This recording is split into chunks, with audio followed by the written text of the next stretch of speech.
যদি ক্রিস গেলকে আমরা ইউনিভার্সাল বস বলি তাহলে বৈভব সূর্যবংশীকে বেবি বস তো বলা যায়, তাই না ভাই? আজকে রাজস্থান রয়্যালসের প্রথম ম্যাচ, আর প্রথম ম্যাচেই 15 বলে 50 মেরে দিল, 5টা বিশাল বড় বড় ছক্কা, 4টে চার। 2025-এ 17 বলে 50 করেছিল, 2026-এর প্রথম ম্যাচেই 15 বলে 50।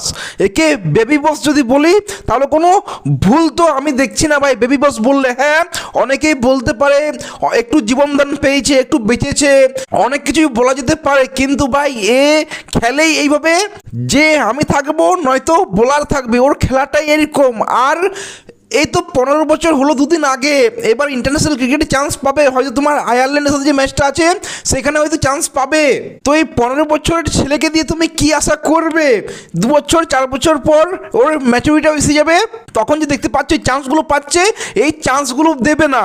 দেখো সিএসকে 127 রানে অল আউট হয়ে যায়, মনে হচ্ছিল তোমার রাজস্থান রয়্যালস এটা তোমার 10 থেকে খুব জোর 11 ওভারে ম্যাচটা ফিনিশ করে দেবে, আর হয়তো করেও দিত, তার আগেও করে দিত যদি তোমার জয়সওয়াল একটু ভালো খেলতো। ভালো না, খুবই ভালো খেলেছে ও, যেটা ম্যাচুরিটি দেখিয়েছে যে এক সাইডটা আমি ধরে রাখি, তোমরা মারতে থাকো। তো জয়সওয়াল নিজের কাজটা করেছে, কিন্তু বৈভব সূর্যবংশী হোয়াট ইনিংস ভাই, বাচ্চা ছেলেটা কি খেলছে দেখো। এখানে অনেকেই বলবে যে সিএসকে খুবই বাজে ব্যাটিং করেছে, আমি বলবো সিএসকে বাজে ব্যাটিং করেছে, হ্যাঁ আমি মানছি এটা, কিন্তু এর থেকেও ভালো আমি বলবো রাজস্থান রয়্যালস বোলিং দারুণ করেছে।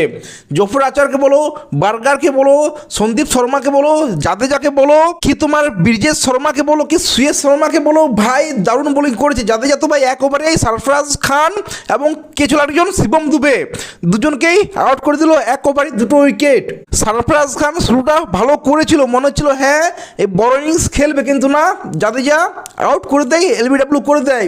আর শিবম দুবে যে তোমার জাদেজাকে প্রথম বলে এসেই 6 মেরেছিল, তাকেও সেই ওভারেই ফাঁসিয়ে দেয়। এছাড়া বার্গার যেভাবে তোমার সঞ্জু স্যামসনকে আউট করলো, দারুণ ভাই সিমের সাথে আউট করেছে, এবং তোমার জফর আচার ঋতুরাজ গায়কোয়াড় রুম বানিয়ে খেলতে গিয়েছিল, জফর আচার ইয়র্কার দিয়ে দেয়, ক্লিন বোল্ড। এদের বোলিং লাইন আপটা দেখলেই খতরনাক লাগছে, কারণ জফর আচার, বার্গার, সুয়েশ শর্মা, জাদেজা, সন্দীপ শর্মা, দারুণ সব বোলার আছে। তো ভাই এই বোলিং লাইন আপটা সত্যিই খুবই একটা dangerous bowling line up.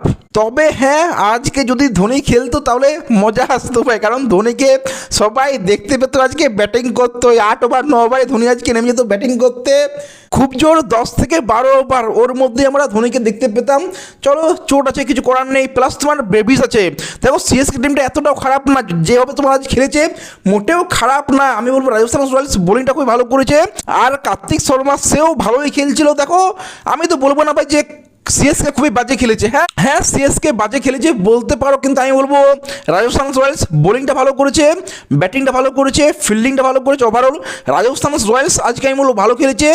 CSK 128 all out হয়েছে, বলবে যে সিএসকে খুবই বাজে ব্যাটিং করেছে, এই করেছে, হ্যান করেছে, ত্যান করেছে, অনেক কিছু বলবে, কিন্তু আমার মনে হয় সিএসকে ব্যাটিং থেকে রাজস্থান রয়্যালস বোলিংটা ফিল্ডিংটা ভালো করেছে। তো এই নিয়ে তোমরা কি বলবে কমেন্টে জানাও। ভিডিও ভালো লাগলে লাইক শেয়ার সাবস্ক্রাইব করে দিও। দেখাচ্ছে পরের video. Take care, see you.